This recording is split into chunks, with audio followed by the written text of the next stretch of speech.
Morning, नमस्कार और जोहार। आप सभी का स्वागत है द न्यूज पोस्ट में और मैं हूं आपके साथ सुहाना। खबरों में आगे बढ़ेंगे। आज के झारखंड की तमाम 24 बड़ी खबरें और महत्वपूर्ण खबरों से रूबरू कराएंगे, लेकिन इससे पहले अगर आपने नहीं किया है द न्यूज पोस्ट को सब्सक्राइब, तो सबसे पहले आप हमारे चैनल को सब्सक्राइब करें, बेल आइकन पर क्लिक करना ना भूलें, क्योंकि इससे आपको राज्य भर की तमाम अपडेट मिलती रहेगी। तो चलिए शुरू करते हैं आज की महत्वपूर्ण खबरों से।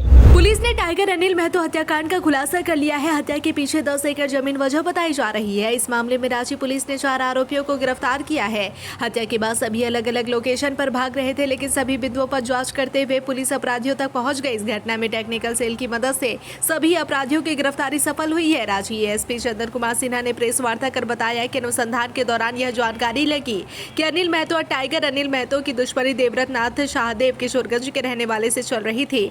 एक 10 एकड़ की जमीन काके थाना क्षेत्र के चामगुरु मौज में थी। जमीन पर कब्जा देवव्रत शाहदेव कर रहे थे और उसकी बिक्री करना चाहते थे, लेकिन गई खडंगा गांव की ग्रामीण के साथ मिलकर अनिल महतो उसका विरोध करते थे। इसे लेकर कई राउंड वार्ता भी चली थी, लेकिन हर बार विफल रही। इसी बीच दिसंबर 2023 में हरमुख विनोद पासवान नामक व्यक्ति ने अनिल महतो के साथ देवव्रत नाथ की वार्ता कराई। इसी बीच अनिल महतो ने मांग रख दी कि 50,000 प्रति डेसिमल के दर से 4.5 करोड़ रुपए दे दीजिए, इसके बाद कोई विरोध नहीं होगा। इस दौरान देवव्रत नाथ शाहदेव ने अनिल महतो को धमकी देते हुए उन पर पिस्तौल तान दिया था।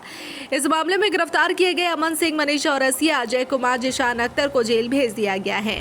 ईचागढ़ थाना क्षेत्र में एक अज्ञात शव बरामद हुआ था, जिसकी पहचान रघुनाथ राय के रूप में हुई है। पुलिस ने इस मामले में 2 लोगों को आरोपी बनाया है, जिनमें जिल्लरपाल और राजीव कुमार शामिल है। आज चांडिल अनुमंडल स्थित डीएसपी कार्यालय में प्रेस वार्ता कर जानकारी देते हुए डीएसपी ने बताया कि यह हत्या जमीन कारोबार में कमीशन को लेकर हुई थी। मिली जानकारी के अनुसार हत्या का कारण जमीन की कारोबार में कमीशन का विवाद है।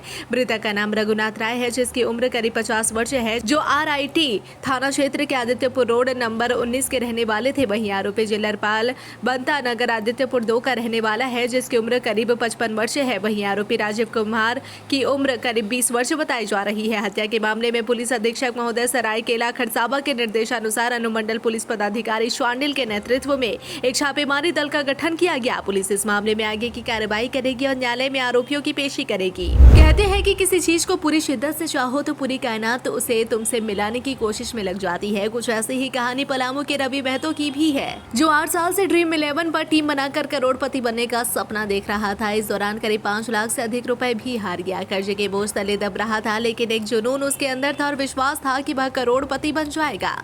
उसका सपना बुधवार की रात पूरा हो गया। महज 49 रुपए में 3 करोड़ रुपए जीत गया। राजस्थान रॉयल्स और गुजरात के बीच खेले गए मैच में उसकी किस्मत बदल गई।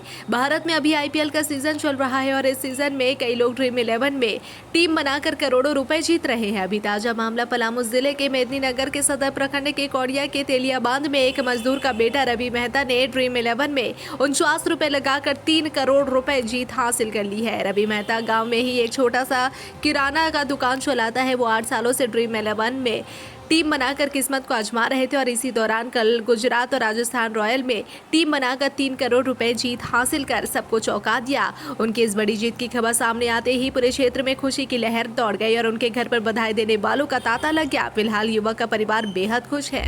देवघर स्थित बाबा बैद्यनाथ मंदिर में आज कई प्रमुख हस्तियों ने पूजा अर्चना की। इसमें सुप्रीम कोर्ट के justice VR Gavai, Jharkhand high court के जस्टिस सुजीत नारायण मिश्रा और central board of direct tax के चेयरमैन रवि अग्रवाल शामिल थे। सबसे पहले रवि अग्रवाल बाबा मंदिर पहुंचे, जहां पर जिला प्रशासन और मंदिर प्रबंधन की ओर से उनका स्वागत किया गया। फिर तीर्थ पुरोहितों द्वारा संकल्प दिलाने के बाद उन्हें गर्भगृह ले जाया गया, जहां उन्होंने बाबा बैद्यनाथ का जलाभिषेक किया।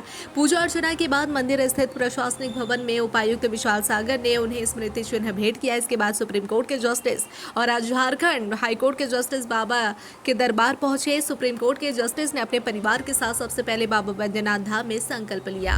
देवघर विश्व प्रसिद्ध देवनगरी है और यहाँ पवित्र 12 ज्योतिर्लिंगों में से एक बाबा बैद्यनाथ विराजमान है। यही कारण है कि देश विदेश से बड़ी संख्या में लोग रोजाना सड़क, रेल या हवाई मार्ग से देवघर आते हैं। सड़क मार्ग की बात करें तो बिहार, झारखंड और बंगाल के कुछ जिलों से ही बसें देवघर आती है, लेकिन आज से दूसरे राज्यों के कई जिलों से भी बसें आने लगी है। देवघर बस स्टैंड का नया पता आज से बागमारा का हो गया है। देवघर सुल्तानगंज मुख्य मार्ग पर झारखंड के सबसे बड़े नवनिर्मित अंतर्राज्यीय बस स्टैंड से आज से बसों का परिचालन शुरू हो गया है। इस टर्मिनल का पिछले साल मुख्यमंत्री ने ऑनलाइन उद्घाटन किया था। आज से यहाँ से पूर्ण परिचालन शुरू हो गया। हालांकि यह शहर से दूर है, लेकिन अब इससे शहर के ट्रैफिक की काफी समस्या दूर हो जाएगी। रांची के टाटी सिलवे थाना के आरा गेट व सेनेटोरियम के बीच 2 युवकों की लाश मिली है। नमक गोदाम के समीप सड़क किनारे बने गड्ढे में 2 युवक का शव बरामद होने से इलाके में सनसनी मची है। बताया जा रहा है कि गड्ढे में बाइक भी गिरी हुई है और पुलिस ने शव को कब्जे में लेकर पोस्टमार्टम के लिए भेज दिया है। छानबीन की जा रही है। चर्चित विधायक टाइगर जयराम महतो ने सोशल मीडिया एक्स पर एक पोस्ट शेयर किया है। इस पोस्ट में उन्होंने जेड श्रेणी की सुरक्षा की मांग के संबंध में स्पष्ट किया है कि सोशल मीडिया से जानकारी मिली है कि मेरे पार्टी के सहयोगी राजदेश रतन जी ने भावावेश में गृह मंत्री जी को पत्र लिखकर मुझे जेड श्रेणी की सुरक्षा देने के लिए पत्र लिखा है। उनके प्रेम भावना का मैं कद्र करता हूं। झारखंड की जनता का मुझे आशीर्वाद चाहिए। आपका बेटा सुरक्षित रहेगा। दरअसल जेड श्रेणी के पत्र के वायरल होने के बाद बुधवार को दिन भर इस पर चर्चा होती रही। उसके बाद बुधवार की शाम को विधायक जयराम महतो ने सोशल मीडिया एक्स पर पोस्ट कर अपनी बात रखी। धनबाद के सांसद ढूलू महतो और उनके विधायक भाई शत्रुघ्न महतो पर कोयला लोडिंग के रंगदारी वसूलने के आरोप का मामला अब मुख्यमंत्री के पास पहुंच गया है। डीओ होल्डर कन्हैया चौहान ने मुख्यमंत्री को पत्र लेकर रंगदारी की पूरी प्रक्रिया से अवगत कराया है। गाड़ी पर बम चलवाने का भी आरोप लगाया है। धनबाद में एक बार फिर इसकी चर्चा तेज है कि क्या कोयले की काली कमाई से यहां के एमपी एमएलए और अन्य दलों की राजनीति चमकती है। बीसीसीएल के अधिकारी भी नेताओं से साठगांठ कर कुल संपत्ति के मालिक बन जाते हैं। बरोरा के डीओ होल्डर कन्हैया चौहान ने धनबाद के सांसद ढूलू महतो और उनके विधायक भाई शत्रुघ्न महतो पर प्रति टन कोयले के उठाव के लिए 1600 रुपए रंगदारी मांगने का आरोप लगाकर सनसनी फैला दी। यहां तक यह भी कह दिया कि पैसा नहीं देने पर कोयला उठने नहीं दिया जाता। डीओ होल्डर ने मुख्यमंत्री को लिखे पत्र में यह भी कहा है कि उनकी गाड़ी कोलियरी में खड़ी करवा दी जाती है। उनके बाद की गाड़ियों में कोयला लोड हो जाता है।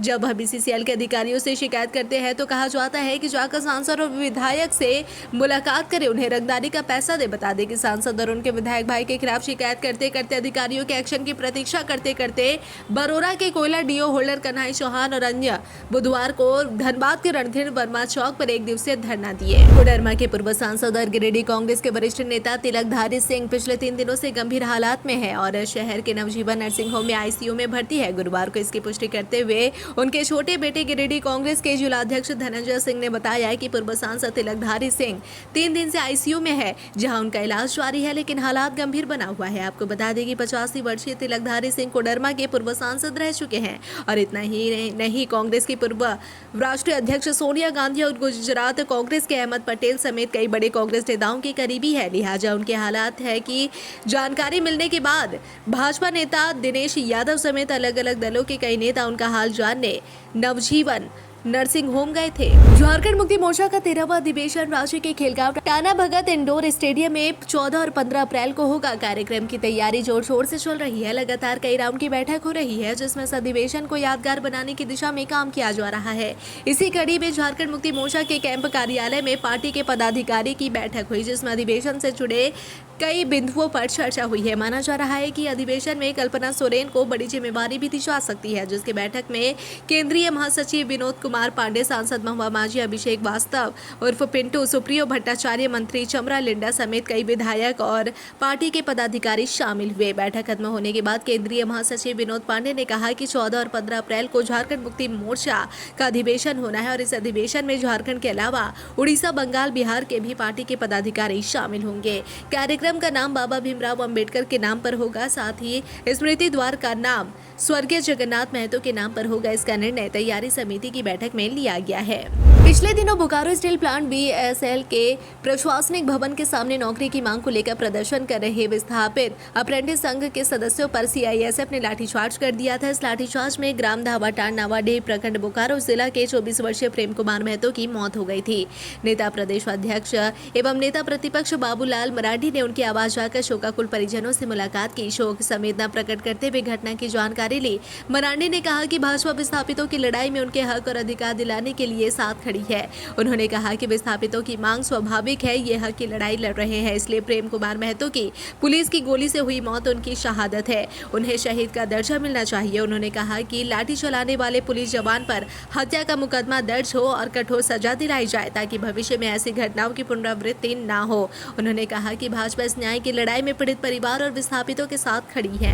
झारखंड भाजपा के प्रदेश प्रवक्ता अजय शाह ने झारखंड मुक्ति मोर्चा के आगामी महाधिवेशन को लेकर तीखी प्रतिक्रिया व्यक्त की है। उन्होंने जेएमएम पर आदिवासियों के नाम पर केवल राजनीतिक दिखावा करने का आरोप लगाया और मांग की कि पार्टी अधिवेशन के मंच से स्पष्ट रूप से बताए कि वह आदिवासियों की जमीन की रक्षा करना चाहती है या तुष्टीकरण की राजनीति को आगे बढ़ाना चाहती है। अजय ने कहा कि जेएमएम बार बार आदिवासी हितों की बात करती है, लेकिन जब जमीन पर उनकी सुरक्षा की बात आती है तो पार्टी चुप्पी साध लेती है। केंद्र सरकार द्वारा हाल ही में पारित वक्फ संशोधन कानून ने शेड्यूल 5 में आने वाले आदिवासी जमीनों को वक्फ एक्ट के दायरे में पूरी तरह बाहर कर रखा है। यह कानून उन आदिवासियों के लिए क्रांतिकारी सुरक्षा कवच है जिनकी जमीन पर अवैध कब्जे लगातार हो रहे थे।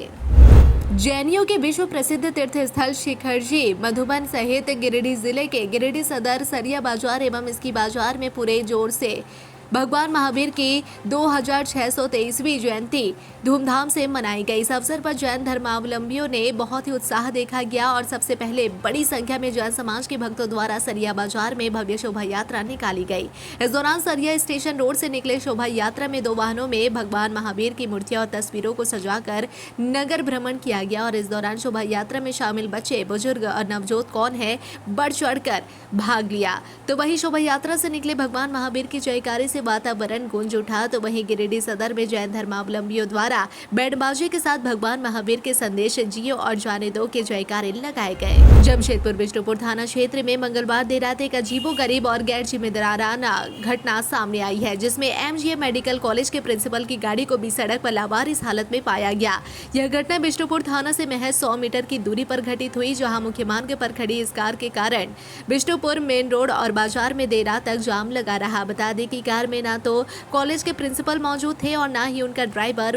इससे हैरान होकर लोग और वाहन चालकों को खासी परेशानी का सामना करना पड़ा। ट्रैफिक के चलते बिष्णुपुर बाजार से लेकर लगभग 1.5 किलोमीटर तक लंबा जाम लग गया। कई गाड़ियां जो इस गाड़ी से टकराई उन्हें भी नुकसान हुआ। लोगों का गुस्सा तब फूटा जब देर रात तक कोई समाधान नहीं निकला। वहीं आक्रोशित लोगों ने कार को धक्का मारकर हटाने की कोशिश की और गाड़ी में तोड़फोड़ भी की। बता दें कि आक्रोशित लोगों ने पुलिस को जानकारी दी। सूचना मिलने पर बिष्णुपुर पुलिस तत्काल मौके पर पहुंची। पुलिस ने सबसे पहले गाड़ी का चालान काटा और फिर क्रेन की मदद से गाड़ी को जब्त कर थाना ले गए।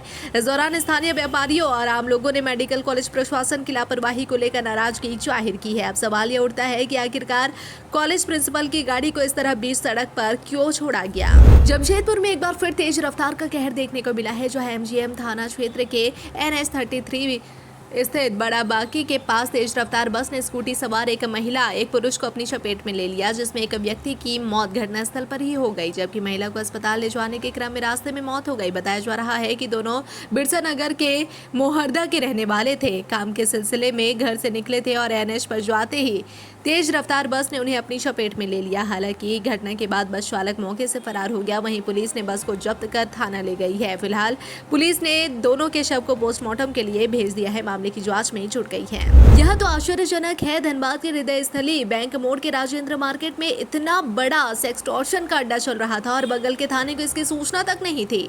साइबर पुलिस ने जब छापेमारी की तो इसका भांडाफोड़ हुआ। दरअसल साइबर डीएसपी ने गुरुवार को प्रेस कॉन्फ्रेंस में बताया कि कॉल सेंटर के नाम पर यह सब किया जा रहा था। यह कॉल सेंटर बैंक मोड़ के राजेंद्र मार्केट में चल रहा था। यहाँ से लोगों को साइबर अपराध के जरिए ठगी करने के अलावा वीडियो आदि भेजकर लोगों को लड़कियां अपनी जाल में फंसाती थी। जो फंस जाता उनसे मनमाफिक मुद्रा मोचन किया जाता था।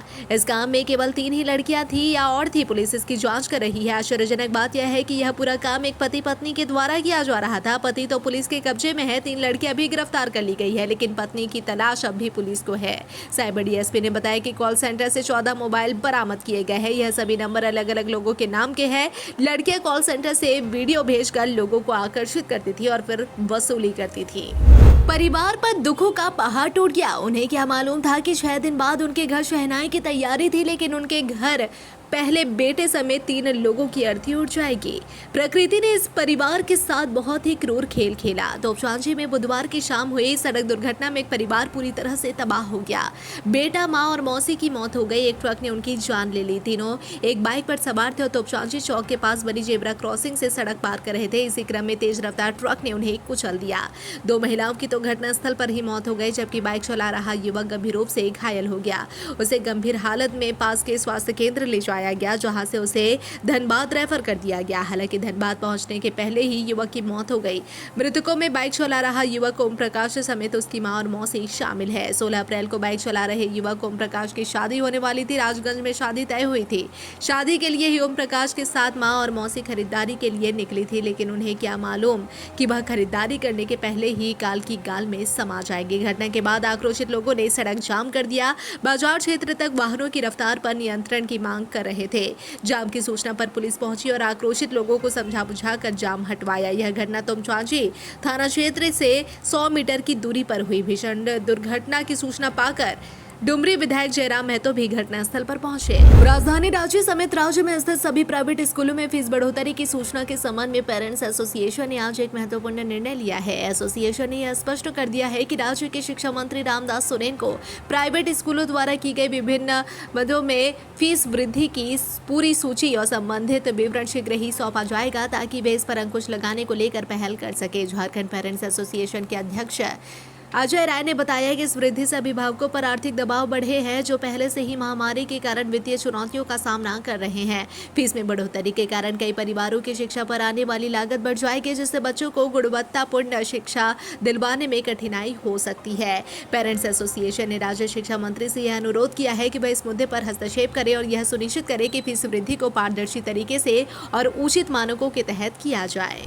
सिल्लीमुरी से लेकर गोला तक सड़क चौड़ीकरण की कार्य चल रही है और इस सड़क चौड़ीकरण कार्य अनियमितता से ग्रामीणों में भारी आक्रोश देखने को मिला। आज गुरुवार को ग्राम सभा का बैठक की गई और बैठक हाकेदाग पंचायत के टेटेबंदा ग्राम में हुआ। बैठक में JLKM केंद्रीय वरीय उपाध्यक्ष देवेंद्र नाथ महतो, जिला परिषद उपाध्यक्ष बिना चौधरी, प्रेम शाही मुंडा, हाकेदाग मुखिया हरिपत मांझी, पिस्का मुखिया सोमराम मांझी, पंचायत समिति सदस्य आदि भी सामाजिक कार्यकर्ता उपस्थित रहे। देवेंद्र नाथ महतो बैठक के बाद ग्रामीण के साथ सड़क चौड़ीकरण का निरीक्षण करते हुए प्रोजेक्ट कार्यालय पहुंचे। मौजूद प्रोजेक्ट इंचार्ज और कर्मचारियों से वार्ता हुई, जहां पर कई तरह की विसंगतियां और अनियमितता पाई गई। मौके पर देवेंद्र नाथ महतो ने बताया कि कंपनी कर्मचारी ग्रामीणों के बीच कबूल किया कि सरकारी नियमानुसार कार्य डिटेल्स बोर्ड नहीं लगाया गया है और पिछले 6 माह से लगभग 333 करोड़ रुपए का प्रोजेक्ट कार्य प्रगति पर है। प्रतिबंधित नक्सली संगठन भाकपा माओवादी के शीर्ष नेता मिसिर बेसरा, अनमोल मोचू, अनल, असीम मंडल, अजय महतो,